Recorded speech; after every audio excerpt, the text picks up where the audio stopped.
السلام علیکم۔ آج ہمارا موضوع ہے بانو قدسیہ۔ بانو قدسیہ کب پیدا ہوئیں؟ 1928 میں۔ بانو قدسیہ کا اصل نام کیا تھا؟ قدسیہ بانو۔ ان کا کلمی نام کیا تھا؟ بانو قدسیہ۔ بانو قدسیہ کس کی زوجہ تھیں؟ اشفاق احمد کی۔ بانو قدسیہ نے ایم اے کس مضمون میں کب اور کہاں سے کیا؟ ایم اے اردو گورنمنٹ کالج لاہور سے 1950 میں کیا۔ بانو قدسیہ نے اشفاق احمد کے ساتھ مل کر ذاتی پریس سے کیا جاری کیا؟ ادبی مجلہ داستان گو جاری کیا۔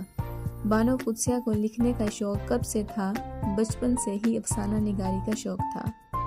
بانو قدسیہ نے باقاعدہ کب لکھنا شروع کیا؟ 1950 میں۔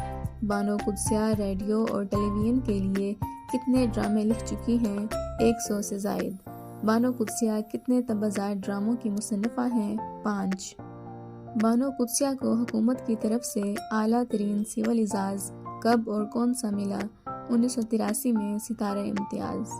بانو قدسیہ کی چند اہم تصانیف درج ذیل ہیں: باز گذشت، امر بیل، کچھ اور نہیں، دانت کا دستہ، ایک دن، موم کی گلیاں، پرواہ، توجہ کی طالب، شہر بے مثال، راجہ گدھ، آدھی بات، ناقابل ذکر، فٹ پاتھ کی گھاس، میری ڈائری، سورج مکھی، ضرب جمع تقسیم، مرد ابریشم، حاصل گھاٹ، آسے پاسے، شہر بے مثال، دوسرا دروازہ، چہار چمن، آتش زیر پا، باز گذشت، سامان وجود اور موسم کی گلیاں۔